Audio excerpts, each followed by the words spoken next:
How's it going? Welcome to another episode of Pazuzu. Captain Pazuzu here.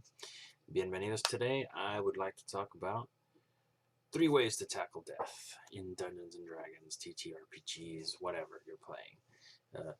Death is a big topic. Everybody likes to talk about it. Everybody has their own opinion on whether or not you should die in D&D campaigns or TTRPG campaigns and how to go about doing it. This won't be too in-depth. There's an aspect that I prefer, but I want to talk about. Basically, there's 3 ways to do it.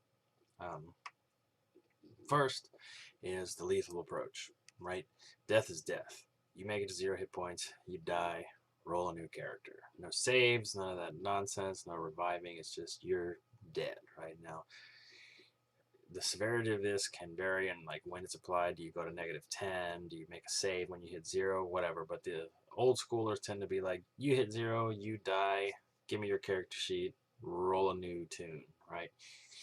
Now, the downside of this, well, let's say the upside first. The upside first is that this doesn't add tension to the game. This is why it appealed to the old schoolers, right? Because when you're playing sort of theater of the mind, and it's not as much of a tactical game, it's more of a sort of engagement, imagination game.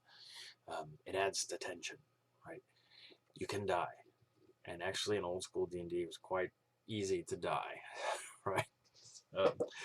And it adds that tension. It adds that, what you're doing matters, right? So I don't want to, poo-poo it too much. Like, there's a reason to do it, and I've certainly played in high lethality games that were a lot of fun. So if you want that sort of feel of like making the players think about what they're doing before they just act, that's one way to do it, is to say, you die, right? And that's it. Now, the downside is that some players get kind of turned off by that, right? And it depends on how you approach it. If you tell them straight up from day one, this is going to be a high lethality game, by the time 2 months go by, at least 1 or 2 of you will have died, right? You have to roll a new character. They tend to do okay with it, right? They know what to do. It's really, they get annoyed when, and actually even me, I get annoyed if you spend a lot of time creating a character and then like 3 weeks, 4 weeks in, it dies. Your character dies, and you're like, okay, well, I feel like I just wasted a bunch of time, right? And you roll up a new tune, right? If a long time passes, it can actually be okay. I mean, some people get very attached to their characters, and they're like, what do you mean? This character I've been playing for 2 years died, right? But on the flip side, you can actually make it meaningful, and it can be part of the grander story of the narrative. Like, it adds to the ambiance of the whole story, right? There was that guy we played with for 2 years, and then he died, right? And he came back as a female assassin or something, right? But it does kind of sometimes put people off, right? They don't like to put the work in and then just have their character die, right?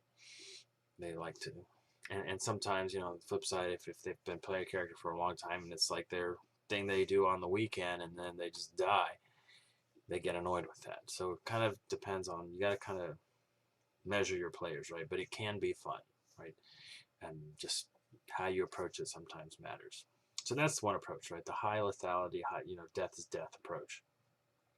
The next approach is the death is never permanent, right? You can always be revived. We'll get you to a temple. Your party, your comrades will carry your body to the nearest temple of Lathander, and they will revive you somehow, right? Maybe there's a quest involved or something, right? And or maybe the party's high enough to cast Raise Dead or Resurrection or something, right? And so there's always a way to come back, right? The nice part about this is that no one ever gets mad, right? No one ever gets all that mad when their character comes back, right?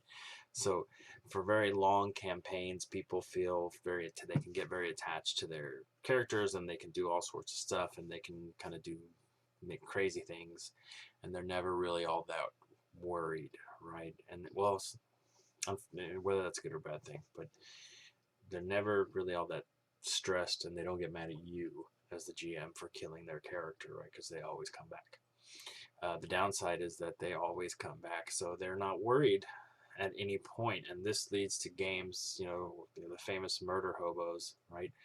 That they basically approach the game with reckless abandon, and every encounter is like, what happens? We attack, we attack, we attack, right? And they never really engage, attempt to parlay or do anything other than attack because they're not really all that worried. And so there's not a lot of tension in the encounters.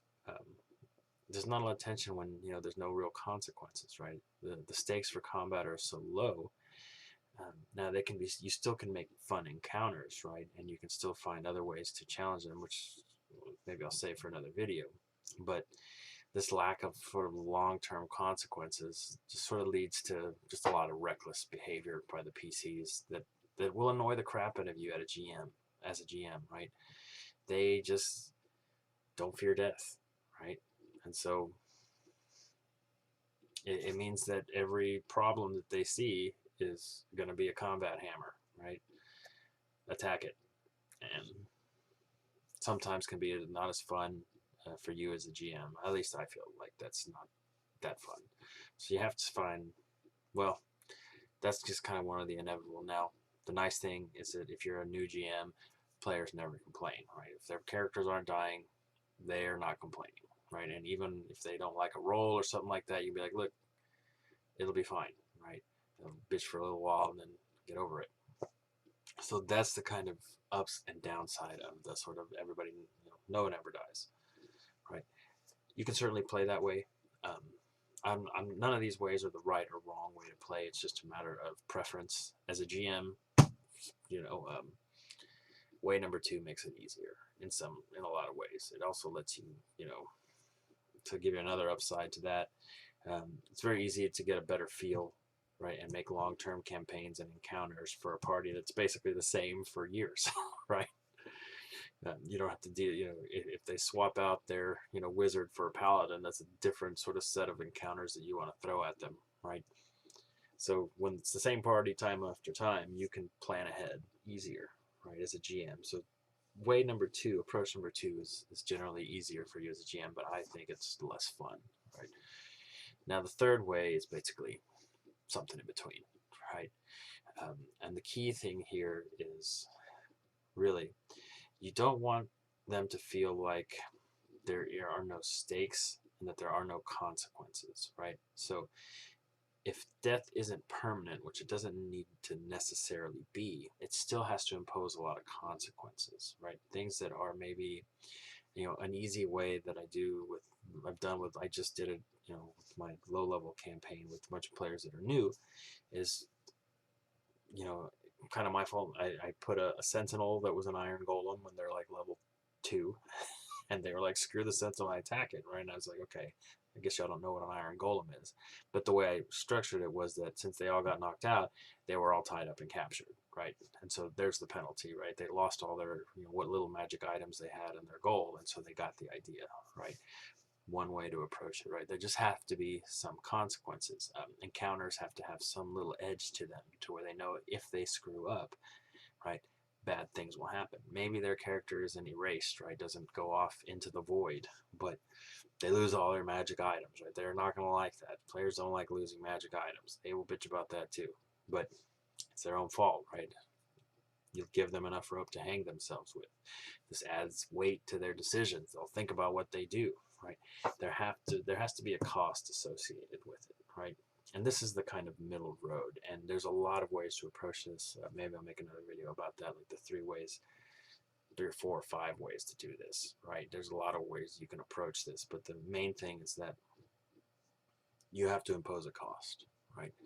It doesn't have to be like the death of the character, but there does have to be a cost, and it can be like an adventure cost. It's okay. Sometimes I've had where I give them minions, right, prior, and then when one of their characters dies, all right, well, you can play the minion until y'all can figure out how to get this special soul stone to bring your character back, right? And then they have to go on this whole obnoxious quest to try to bring the character back, and then that creates an adventure in and of itself, right? When they finally get their party member back, after a couple months, so that can still be fun, right?